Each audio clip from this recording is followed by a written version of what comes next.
Hello Blues, selamat datang kembali di channel Zona Chelsea Indonesia.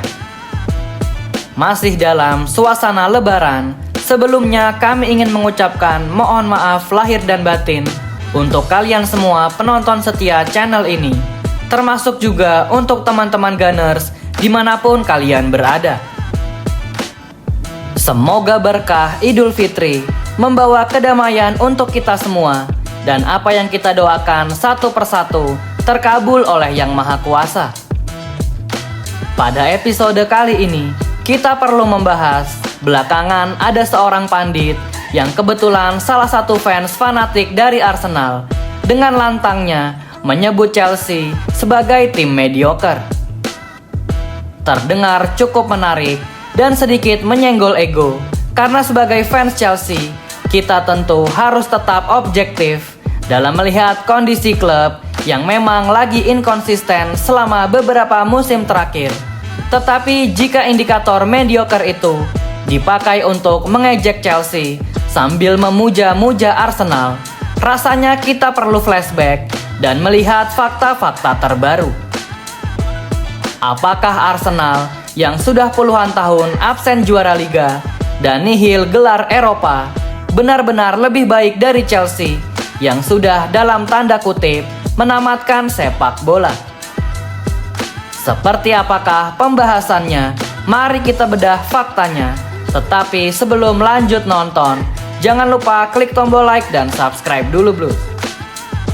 Kalau sudah, mari kita masuk ke pembahasan sebagai berikut.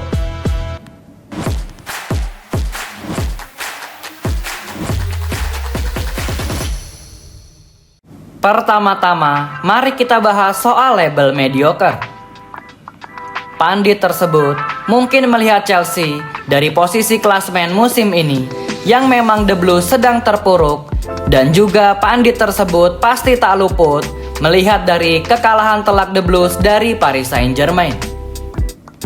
Tetapi yang harus diingat, sepak bola bukanlah soal 1 atau 2 musim saja, dan terkadang pandit seringkali berbicara mengenai kalimat yang mengandung clickbait yang bertujuan untuk menaikkan rating atau engagement di channel itu, dan hal tersebut sah-sah saja dalam dunia perkontenan. Lalu mari kita ulas secara fakta. Faktanya adalah Arsenal merupakan tim yang sedang naik daun dan hampir mencapai top performance-nya sejak diambil alih oleh Mikel Arteta.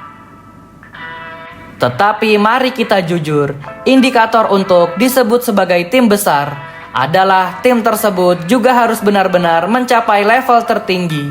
Dalam hal ini adalah pencapaian trofi, di mana mereka harus setidaknya menjuarai trofi si kuping besar sebanyak 1 kali, dan bukan hanya sekedar bermain cantik atau mendominasi penguasaan bola. Seperti kita ketahui bersama, Arsenal belum pernah sekalipun menjuarai kompetisi bergengsi di bawah naungan UEFA. Dan coba kalian tebak, kapankah terakhir kali Arsenal menjadi juara di Liga Inggris? Jawabannya adalah lebih dari 2 dekade yang lalu. Tepatnya pada musim 2003-2004, Arsenal berhasil menjadi juara Liga Inggris dengan status invincible. Sejak periode indah tersebut, di mana Arsenal berhasil meraih trofi emas Liga Inggris, bertahun-tahun setelahnya, Arsenal hanya berputar untuk mendapat trofi-trofi dalam tanda petik trofi hiburan seperti trofi FA Cup atau trofi Community Shield. Setelah rentetan fakta ini, mari kita bandingkan dengan Chelsea yang memiliki koleksi gelar paling lengkap di dunia, tetapi justru disebut sebagai tim mediocre. Jika Chelsea yang telah menamatkan sepak bola disebut mediocre, lalu sebutan apa yang tepat untuk tim yang telah menghabiskan ratusan juta pound sterling, tetapi selalu gagal di detik-detik akhir? Sekarang mari kita berbicara yang berfokus dengan keadaan Chelsea saat ini. Oke, memang benar, mari kita akui bahwa The Blues saat ini sedang memasuki periode yang cukup kelam. Chelsea sangat inkonsisten selama beberapa musim terakhir, dan yang lebih parah, The Blues juga sering kalah dari tim kecil belakangan ini. Meskipun demikian, ada satu hal yang menjadi perbedaan krusial dengan Arsenal. Perbedaan itu adalah mental juara di level tertinggi. Dalam kondisi seburuk apapun, Chelsea tetap punya cara untuk meraih trofi-trofi bergengsi. Dan belum lama ini, kita semua menjadi saksi saat Chelsea mengangkat trofi UEFA Conference League dan FIFA Club World Cup, di mana setelah mendapatkan 2 gelar itu, The Blues telah resmi dinobatkan menjadi satu-satunya tim di dunia yang berhasil menjuarai semua trofi yang bisa tersedia di etalase sepak bola profesional. Bisa diartikan juga, klub London Biru ini sudah berhasil menamatkan sepak bola. Bagaimana menurut kalian Blues? Lebih baik punya trofi emas Liga Inggris yang selalu dibangga-banggakan fans Arsenal, atau tidak punya trofi emas tetapi koleksi gelarnya lengkap dari kompetisi domestik sampai dunia? Jika berbicara soal trofi emas, analogi yang tepat adalah di saat orang-orang membanggakan diri mereka telah memiliki koleksi handphone atau smartphone yang lengkap dari masa ke masa. Khusus untuk fans Arsenal, mereka hanya mampu membanggakan HP Motorola emas yang pada zaman tersebut memang paling oke. Tetapi jika di-compare ke era saat ini, smartphone Motorola hanyalah kenangan yang berkelas pada masanya. Karena pada akhirnya sepak bola adalah soal prestasi di level tertinggi, dan Eropa adalah panggung pembuktian yang sebenarnya. Mentalitas dari skuad asuhan Mikel Arteta lagi-lagi dipertanyakan, karena baru saja tadi malam kita semua telah menyaksikan Arsenal kembali gagal untuk meraih trofi. Kekalahan di final Carabao Cup melawan Manchester City seolah menjadi bukti nyata bahwa Arsenal masih cukup sulit untuk menyeberangi garis finish sebagai seorang juara.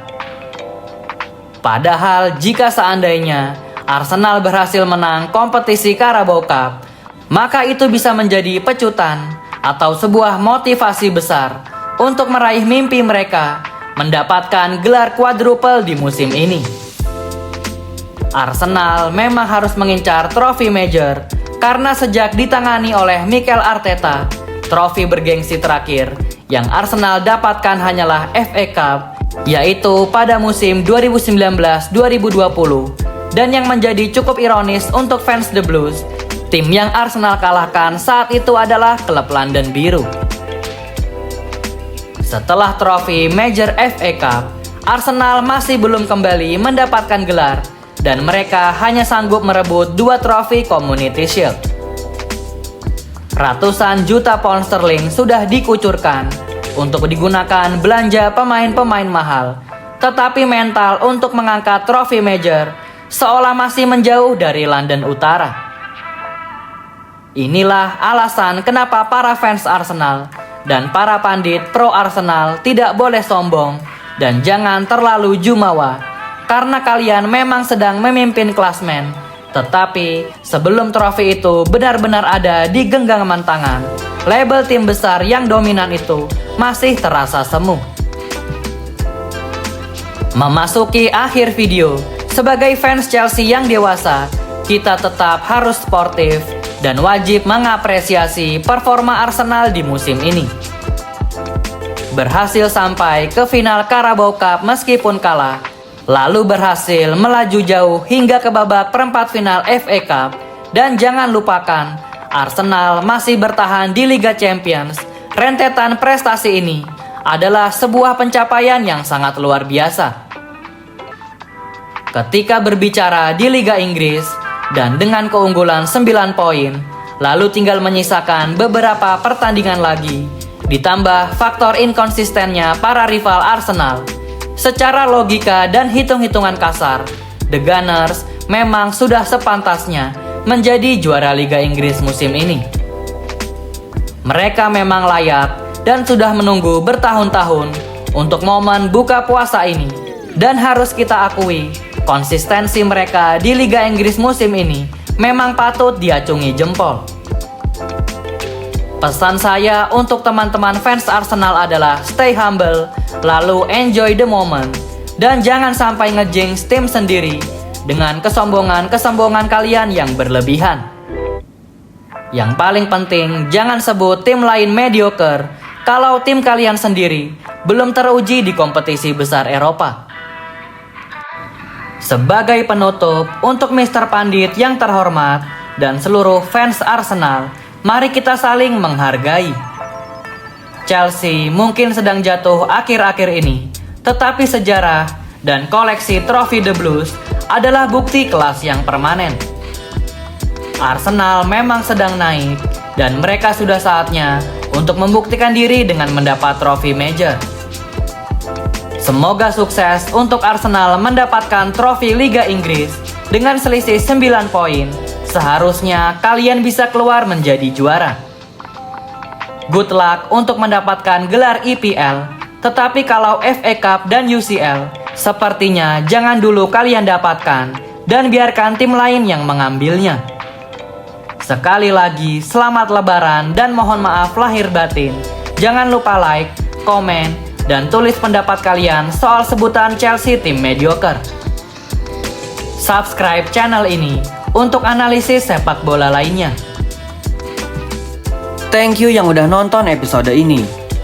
Jangan lupa like, komen, share, dan subscribe sebagai support channel Zona Chelsea Indonesia. Sampai jumpa lagi di episode-episode selanjutnya.